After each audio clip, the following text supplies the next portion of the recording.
Mirko Cro Cop, who is the head of an anti-terrorist squadron in Croatia, and he's a real murderer. You're talking about a different kind of fucking straight-up killer and an elite high-level kickboxer.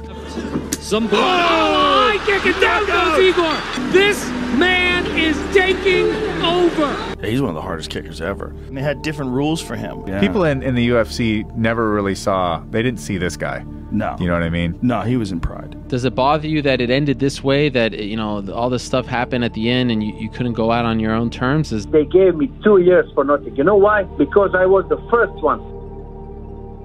If you're drawn to the stories behind the fighters, the triumphs, and the chaos, hit that like button and subscribe. Now let's step into the world of Mirko Cro Cop. Born on September 10, 1974, in Prevlaka, just south of Vinkovci in eastern Croatia, Mirko Filipović was raised in a humble working-class family. Prevlaka is a small village with 4,000 people near Vinkovci. I lived here until 1994, then I moved to Zagreb. Young Mirko developed athletic prowess early, excelling in track and field sprints as a boy. His first inspiration for combat sports came from action movies. After watching Jean-Claude Van Damme in Bloodsport, the teenager began mimicking moves in his parents' garage using homemade training equipment. Just at that time came the Bloodsport with Van Damme.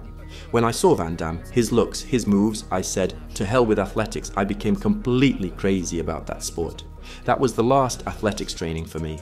I poured concrete, waited for it to harden, put it in a bar and waited a day. The next day I made the other side, including a sand-filled punching bag. My punching bag was awning with sawdust inside leaking out. I used to punch that bag for a few days. I would rip through it with punches. I took a chalk and drew a man on the wall, then I would kick it for 2 to 3 hours. My father used to tell me 100 times at 11 at night to go to bed, to quit it, but I would still go on. Mirko started formal martial arts training in Taekwondo at age 7, and later studied karate, laying the foundation for his striking skills. I was 17 years old in 1991. I remember us coming here as kids. When the tanks were rolling out, they were taking it out on the houses. Every house got 2 shells. They reported from the Vinkovci High School that the classes are organizing to start. Some were going to Zagreb. I got Varazdin. That's when Igor Varga took me in. I spent 6 months at his place. The first thing I asked was, is there a kickboxing club here? They had a boxing club and a karate club. I first went to the karate club right after school. I had to see where it is and what I can do. I didn't like it. That didn't interest me. Then I saw a group of 5 to 6 in gloves and pads fighting. I asked the coach, can I go with them? He said, I don't care. Soon as the school was finished, I ran to the gym and stayed until 9 p.m. I would warm up, do push-ups, hit the bag, and do the practice with them. Tragedy struck when Mirko's father passed away in 1994. Around the same time, Mirko had enlisted in the Croatian army amid the post-independence era turmoil. When I was in the military, my father passed away. From what money we had left, we made our father a tomb memorial. Then we were left with no money. I remember it as it was today, giving a request for a police academy. I wanted to go to Zagreb to train, to get a chance to fight. That was my ultimate dream, K1 and stuff. And I submitted the request for the academy. I go through the entry exams, but I was under the entry line. Mum crying, my heart wanted to break. But then I was playing cards with some guys at a friend's house. Drago comes in. He was looking all over for me. He goes, right now in the car, it's urgent. I came home. Mum was holding a paper. A telegram came in from the police academy that I was admitted. Some link worked. I tried from several sides for people to push me in. To this day, I don't know who enrolled me in. Whoever it was, I am thankful. While serving as a radiotelegraphist, Filipović was determined not to abandon his fighting dreams. He wrote to his base commander requesting permission to train with Croatia's national kickboxing team. A bold ask that was surprisingly granted. Encouraged by this support, Mirko embarked on a combat sports career while still fulfilling his national service. My friend and manager Zvonimir Lucic discovered me. If it wasn't for him, we wouldn't be sitting here today. When I was in the college, I was making money as a bouncer. Then when he saw my talent and my will, he enabled me not to have to work. He gave me money every month, paid for my apartment, so I was without worries. He soon joined Croatia's elite police special forces unit, the Luchko anti-terrorist unit, as a commando, an occupation that earned him the famous nickname Cro Cop, short for Croatian Cop. For 6 years, he balanced duty as a special forces officer with his budding fight career. It was my childhood dream to be in the special forces, and the best fighter in the world. I was lucky enough in life to see both of my dreams come true. Until shifting focus fully to martial arts after 2001. You know what's the definition of pain? It's when you're focusing on punching the pad with bare fists. I have to bandage it. My finger joints are all bloody after it. The price of my success is very big, but a lot of people don't know that. Entering professional kickboxing in 1996, Filipovic quickly made a mark on the international scene. In his pro debut, he impressively defeated top French kickboxer Jérôme Le Banner, signaling that the heavy-handed southpaw from Croatia was a force to be reckoned with. Competing under the ring name Mirko Cro Cop, he became known for an explosive striking style rooted in his karate and taekwondo background. Cro Cop's signature weapon was his lightning-quick left-high roundhouse kick, a strike so fearsome that he joked, right leg, hospital, left leg, cemetery. Whole body kicks. Left leg on toes and then body rotation. Body rotation gives power to the punch. The standing leg has to rotate. This kick detaches your head. This intimidating left kick, combined with a stiff straight left punch, allowed Cro Cop to knock out elite opponents even when they knew it was coming. By leveraging speed, timing, and excellent takedown defense, he built a reputation as one of the most dangerous strikers of his era. Cro Cop's early kickboxing career saw him face some of the world's best in K1, the premier kickboxing organization. He was a tournament finalist in the 1999 K1 World Grand Prix and again in the 2000 World Grand Prix in Fukuoka. Along the way, he clashed with legends like four-time K1 champion Ernesto Hoost and Remy Bonjasky. Sporting a 21-7 kickboxing record in his initial K1 stint, Cro Cop was already viewed as one of the heavyweight kickboxing greats by the early 2000s. Classic. They had some wars in K1, man. I mean, he was in the mix with some of the best fighters in the world over there. Frustration with K1's financial incentives, however, led him to seek new challenges in mixed martial arts around 2001. Notably, during this period, he also triumphed in amateur boxing. He was a three-time Croatian national amateur boxing champion and even represented Croatia at the 1997 Amateur Boxing World Championships. This well-rounded striking pedigree made Cro Cop a uniquely dangerous fighter. In 2001, Mirko Cro Cop made the bold leap to MMA. At the time, Pride FC in Japan was home to many of the world's best heavyweight mixed martial artists, and Cro Cop's arrival generated tremendous excitement. Pride was some of the most exciting and spectacular fights in the early days of MMA by far. He entered MMA with limited grappling experience, but his striking aura was so great that he was immediately put in high-profile matches. To ease his transition into MMA and protect one of their most marketable new stars, Pride gave him a series of special rules fights designed to showcase his striking while minimizing the risk of being exposed on the ground. He was coming over as a straight kickboxer and they had different rules for him. The rules for Cro Cop were like you could only fight on the ground for like 30 seconds. They had really? Yeah, and if the fight went to a distance, it would be a draw. This was before Cro Cop really had sort of mastered MMA. He really didn't have a lot of experience with takedown defense or any MMA fighting back then. His debut against Kazuyuki Fujita was contested under modified rules that banned ground strikes and limited ground engagement, including quick stand-ups when the fight hit the mat. These adjustments effectively neutralized Fujita's wrestling advantage, but Cro Cop didn't need the advantage for long. Fujita shot in for a takedown. Cro Cop read it perfectly and launched a left knee that caused a cut on Fujita's head and led to a 39-second TKO victory. Later that year in November, he faced Nobuhiko Takada under rules that eliminated judges' decisions. If the fight went the distance, it would automatically be ruled a draw, which it was. On New Year's Eve 2001, Cro Cop fought Yuji Nagata in another limited ground bout, ending it in just 21 seconds. Then, in April 2002, he took on Vanderlei Silva in a heavily hyped match held under unique rules, 2 10-minute rounds and no judges, guaranteeing a draw if there was no finish. Right. Mirko Cro Cop versus Vanderlei Silva. This is the best stare down ever because Vanderlei was, his nickname is the Axe Murderer. He's a fucking savage. He was a Pride middleweight champion, but he was fighting Mirko Cro Cop, who is the head of an anti-terrorist squadron in Croatia, and he's a real murderer. You're talking about a different kind of fucking straight-up killer and an elite high-level kickboxer. That's the eyes of the guy who's killed someone with a knife. Probably the best stare down of all time. First time Vanderlei got outstared. Fucking straight-up killer. Oh, yeah. Looking right into your soul. Yeah. Wow. Yeah, ready to cut your heart out with a fucking butter knife. These special rules contests allowed Cro Cop to develop his MMA skills in real time, build a winning record, and maintain his aura as a fearsome striker, all while avoiding the early dangers of the ground game. After his high-profile fight with Vanderlei Silva, Mirko officially transitioned into a full MMA fighter. That bout marked the end of his modified rule matches. From Pride 21 onward, Cro Cop competed under standard Pride FC rules. He was a massive draw in Japan, marketed as the stoic Croatian Croatian commando and headlining major cards with theatrical military-style promos. He followed up by defeating Japanese icon Kazushi Sakuraba in 2002 in front of a crowd of 71,000 at the Tokyo National Stadium, still the largest attendance ever for an MMA event.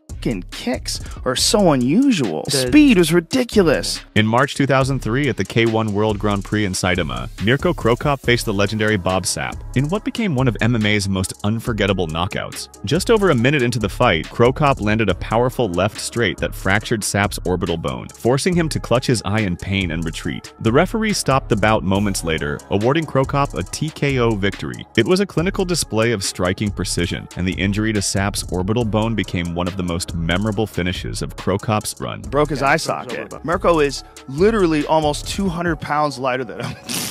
Mirko Cro Cop was a fucking savage back then, man. One of the most dangerous guys as far as like sniper strikers. Once fully signed to Pride, Cro Cop embarked on a tear through the heavyweight division. He quickly proved that elite striking could carry him far in MMA. In late 2003, in only his 7th pro MMA fight, he faced top contender Heath Herring and devastated him with a liver kick and punches for a first-round TKO. There's a picture of him when he fought Heath Herring. Kicked him in the body, and his body is like, his shin is like halfway into his body. It's a horrible picture. And especially it's that left one, which is, you know, he said right kick hospital, left kick cemetery.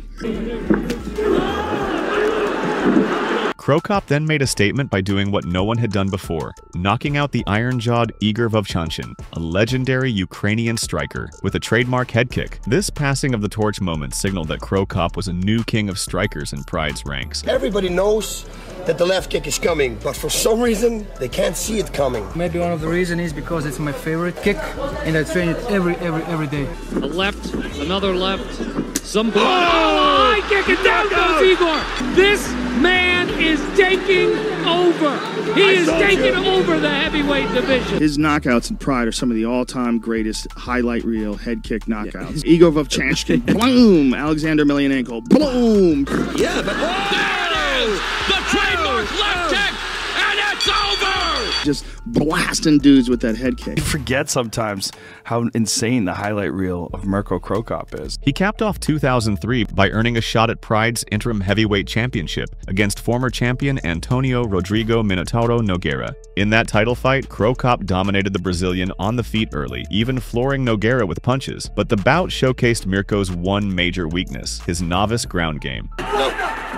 Oh, that's got lead. Nogueira can take the bunted left kicks and nailed it. Good night, and he goes for that one more. In the second round, Nogueira, a Brazilian jiu-jitsu master, took Cro Cop down and secured an armbar submission, handing Mirko the first loss of his MMA career. It was a humbling defeat, yet Cro Cop vowed to improve his grappling and come back stronger. The resilient Cro Cop indeed rebounded. After a couple of wins, he entered Pride's 2004 Heavyweight Grand Prix, a prestigious tournament, as a favorite. In a shocking upset, Mirko was knocked out in the first round of the tournament by Kevin Randleman, a powerhouse wrestler who caught him with a left hook. Rather than derail him, this loss fueled Cro Cop's determination. Over the next year, he went on a 7-fight winning streak. During this stretch, he avenged his loss to Randleman, submitting the former UFC champion with a guillotine choke in a rematch. He's got him.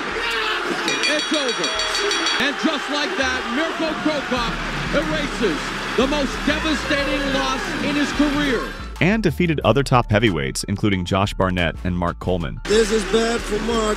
Very bad. Left hook, uppercut, finds its mark, and down goes Coleman. Soccer kick. By mid-2005, Mirko had earned a long-awaited showdown with Fedor Emelianenko for the Pride title. The Cro Cop vs. Fedor fight in August 2005 was one of the most anticipated MMA bouts of the decade. Cro Cop started strong. He stunned Emelianenko and even broke the Russian's nose. But Fedor proved resilient and well-rounded. As the fight wore on, he took it to the ground and gained the advantage. After 20 minutes, Fedor won a unanimous decision. Despite falling short in his title bid, Mirko remained a top heavyweight threat. His crowning achievement in Pride came the following year. Everything is for nothing. Without belt, money, everything is for nothing. I remember since I was a kid, And all the training, I just wanted to take the belt. I just wanted to be the best. Belt or $10 million, I prefer belt. In 2006, Cro Cop entered Pride's open weight Grand Prix and tore through the bracket. On his 32nd birthday at Pride Final Conflict Absolute, he faced Vanderlei Silva in the semifinals and delivered one of the most devastating knockouts ever. He was lighting Vanderlei up in that fight, and Cro Cop wound up head kicking him. God damn, he uncorked that left hook on the button. Flooring Silva with a left high kick. Yep, and he was the first one to flatline Vanderlei too. Remember that? I was watching that fight because I was going to go fight Nogueira after that. How the fuck? This guy is just, at his best, is just absolute, pure, like, explosive power.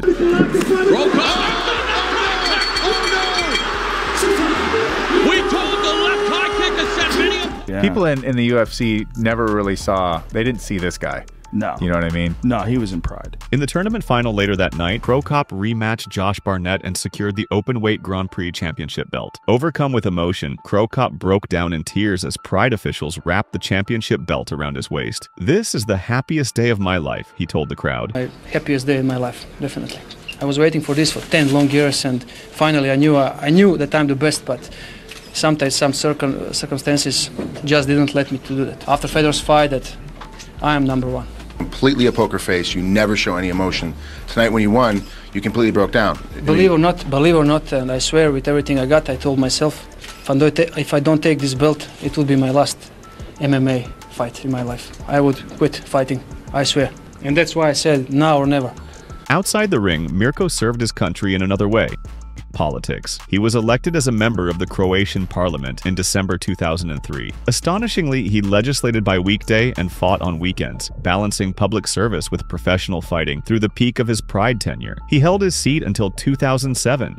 I heard, by the way, you're in the government now? Yeah, I'm a member of parliament. Can you give me some little city or something? Make me the head of the mayor or something? Yeah, I can put you as a mayor of our capital.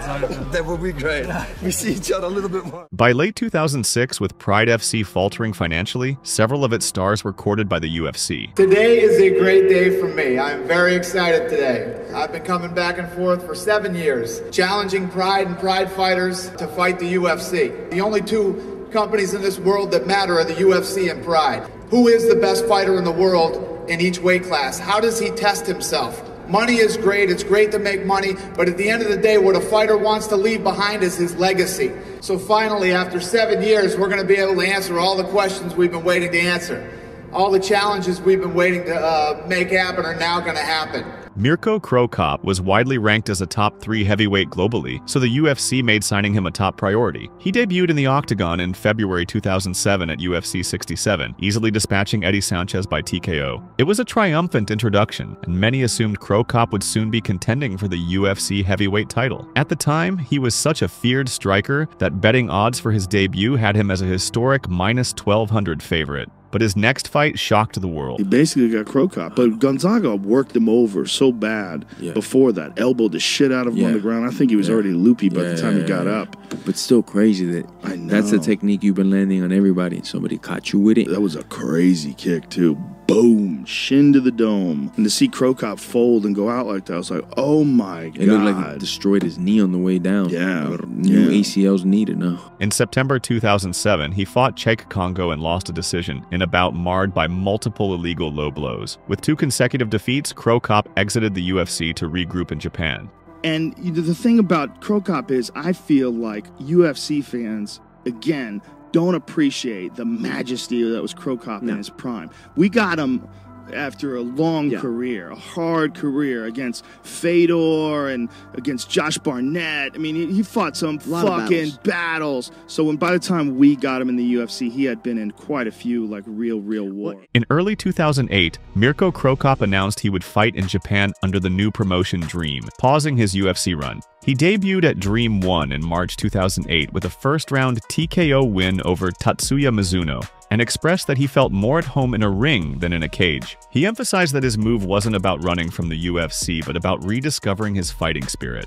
During this stint, his most notable bout came in September 2008 against Alistair Overeem, which ended in a no contest after Overeem landed repeated accidental knees to Cro Cop's groin, causing a severe injury. One of Cro Cop's testicles was reportedly lodged by the the impact, Cro Cop didn't build much momentum in Dream, and injuries combined with the desire to settle unfinished business brought him back toward the UFC. In June 2009, he took a one-off fight at UFC 99 in Germany. As far as the deal with Mirko, is it true that this is a one-fight deal, or is that not true? I think that's Mirko and I are working on that still. But listen, Mirko Cro Cop ended up on this card like last minute, within weeks before the event, and this whole deal was done verbally over the phone with me and him. He and I started talking on the phone one Sunday, and it escalated to this. And you're right, I've never done this. In the history of the company, I've never done this with anybody, ever. We did this thing over the phone. I've never done that ever in 9 years of being in this business. Defeating Mustafa Al-Turk by TKO. However, controversy followed when UFC President Dana White accused Cro Cop of breaking a verbal agreement for a multi-fight deal by entertaining a new offer from Dream. Reports even emerged that Cro Cop had signed a 3-fight deal with Dream, though Mirko claimed it was a misunderstanding and that he intended to speak with White first. The incident briefly painted him as an unreliable negotiator, but tensions eased when UFC executive Lorenzo Fertitta personally flew to Croatia to bring him back. By the fall of 2009, Cro Cop had signed a new 3-fight deal with the UFC. Cro Cop's second UFC run saw mixed results. First was a TKO loss to Junior Dos Santos. After taking significant damage, Cro Cop bowed out in the 3rd round due to a swollen eye, signaling to the referee that he couldn't see. In the locker room afterward, a frustrated Mirko admitted he didn't feel the hunger anymore and had started playing it safe, a candid acknowledgement that his mindset had changed after years of wars. He then had wins over Anthony Parash and Pat Barry. However, father time and accumulated damage caught up soon after. Cro Cop stepped in as a late injury replacement to fight Frank Mir at UFC 119 in September 2010, but the bout was largely uneventful until Mir landed a knee that knocked Mirko out cold in the final minute. Behind the scenes, Cro Cop was dealing with injuries. He had suffered a herniated disc in training weeks before the Mir fight, but chose not to withdraw. He soldiered on to fulfill his contract, but his performances were diminishing, and then he had 2 more knockout losses to Brendan Schaub and Roy Nelson. After this 3rd straight KO loss, Dana White and Mirko himself agreed it was time to part ways. Cro Cop announced his first retirement from MMA competition, acknowledging that the UFC chapter of his career had closed. 20 years. I had a long and rich career, and I can say it was successful. Not in the UFC, which I will never be able to forgive myself. Everything was good when I was in Japan, and then unfortunately injury started. I had six surgeries in the meantime, and it all reflects, especially on your head. That Mirko Cro Cop is a legend in the sport. He did great things over Pride, and he came over here, and he was a stud in the UFC. Though briefly retired from MMA, Cro Cop wasn't done fighting. In 2012, he returned to kickboxing with a farewell event in Zagreb, defeating Ray Sefo by decision. Energized by the home crowd, he re-entered the K1 circuit and in March 2013 won the K1 World Grand Prix, 13 years after finishing as a runner-up. He won 3 fights in one night. Despite being nearly 39, he proved he could still dominate the striking arena. He continued kickboxing through 2014, including a close and controversial loss to Remy Bonjasky. During this period, he also returned to MMA occasionally, submitting Shinichi Suzukawa in 2012, losing to grappling specialist Alexei Olenek in 2013, and then defeating Olympic judoka Satoshi Ishii twice in 2014, the second time by head kick knockout to win the IGF heavyweight title. These performances, particularly in Japan, kept Cro Cop active and paved the way for one final UFC return. In early 2015, the UFC re-signed 40-year-old Cro Cop for one final run, surprising fans with a rematch against Gabriel Gonzaga, the man who had brutally knocked him out 8 years earlier. In round 3, Cro Cop turned the tide with sharp elbows in the clinch, dazing Gonzaga before finishing him on the ground with a flurry of strikes. It was a powerful moment of redemption, earning Fight of the Night honors and proving that even at 40, Cro Cop still had flashes of his former self. Sweet revenge when Mirko came back and smashed him with elbows from the top in their rematch. However, just months later, his comeback was derailed by a doping controversy. In 2015, Cro Cop suffered a serious shoulder injury. In an interview, he publicly admitted he had tried human growth hormone to speed up his recovery. The doctors told me to try HGH, which is banned. It's listed as a PED. HGH is used for regeneration of the connective tissues, tendons, and ligaments. I took a small therapeutic dosage a day, just so I'd heal. I called the UFC. I spoke to the person in charge for this sort of thing. I told him they came to test me, and I gave them samples. I'm calling to let you know I've been taking HGH for 6 days because my shoulder is a disaster. I'm calling so you have this on record. Tell them I have all the medical documentation. The guy goes, yeah, we'll check it out. Then the UFC called him. Then I get on the phone with the guy from the agency for an hour. I tell them, why cancel the fight? What if you don't find anything? You know what he tells me? It doesn't matter, you're still suspended. You had a desire to use. Before any official action was taken, Cro Cop announced his retirement from MMA, citing injuries and his inability to train properly. Around 3 weeks ago, you came out and you wrote a post on your website saying that you were out of your fight against Anthony Hamilton and that you were walking away from the sport. The injuries had caught up. You just can't do it anymore. And then after that, USADA comes out and says that you failed your drug test, and then you come out and have to respond to that and say that you told them that you had to, use certain substances because you had a shoulder injury, and then they come out and suspend you for 2 years. I had a serious injury of my shoulder, I wasn't able to fight, Shortly after, USADA issued a 2-year suspension based solely on his public admission, the first issued under the UFC's new USADA program. Even if they didn't come to test you, the injuries, all that stuff, you wouldn't have been able to fight in Seoul, right? It had nothing to do with the test. Yeah, I would definitely cancel that fight. Considering how proud you are as a person and as an athlete, does it bother you that it ended this way? That all this stuff happened at the end and you couldn't go out on your own terms? Does that upset you? That's life, This is a violent sport, and in the most of the cases, the end is violent. The UFC terminated his contract in July 2016, effectively ending his UFC career. Though it briefly tarnished his legacy, Cro Cop, who had long been outspoken against PEDs, accepted the outcome and focused on recovery. By summer 2016, shoulder healed, he quietly unretired and returned to competition in Japan beyond USADA's reach. Mirko Cro Cop's final competitive chapter came in Japan's Risen Fighting Federation, where he entered the 2016 Openweight Grand Prix as the oldest fighter in the 16-man tournament. Despite being 42, he delivered a series of vintage performances, submitting Hyunman Myung in the opening round and defeating Muhammad King Molawal by second-round TKO. On New Year's Eve 2016, Cro Cop fought twice in one night. With that victory, he became only the second fighter in history to win major Grand Prix titles in both kickboxing, K1, and MMA, Pride and Risen. In 2018, Cro Cop signed with Bellator and, after rehabbing a torn ACL, rematched Roy Nelson in February 2019. You have a one-fight contract with Bellator, right? Is that still the case? Only one fight, yeah. But you had an injury, right? And you had to withdraw. What was the injury and how's your health at this point? I broke my ACL. And you're feeling 100%? You're feeling good? No, I feel good. Once this news came out, a lot of people said, oh, how can Mirko Cro Cop fight because of the USADA thing, even though it happened in 2015 and it was a 2-year suspension and you have fought since then, but for some reason, I think because it's Bellator, people are getting all up in arms about it. Is there anything that you want to say about some of the critics who say that maybe you shouldn't be fighting on this card? Why not? Why shouldn't I fight on this card? I was suspended for 2 years. For 2 years for nothing, for a negative test result. For 2 years. And so many fighters were positive, taking steroids, anabolic, all kinds of things. And they get rid of with suspension of 6 months or 1 year. They gave me 2 years for nothing. You know why? Because I was the first one. USADA, they were just waiting for one big name to launch their program. But they got the wrong person, Winning by unanimous decision and avenging a past loss. It marked his 10th straight MMA win. Roy Nelson and Cro Cop fought last night. Dude, Cro Cop looked good. God, what's he on? What happened to that fight? I don't know. What is he on? But it would be his last. Just weeks later, Cro Cop suffered a minor stroke and was hospitalized. Though he recovered well, doctors warned him never to take another blow to the head. Well, guys, if this is good news or bad news, Cro Cop has retired from the sport. He said he had a stroke, and his doctor told him, no more fighting. Whatever's happened and whatever shots in your tip, we're all done with this. And Cro Cop said, great, I'm out, and I'm lucky, and I appreciate the info, and I'm going to inform the sport and everybody now.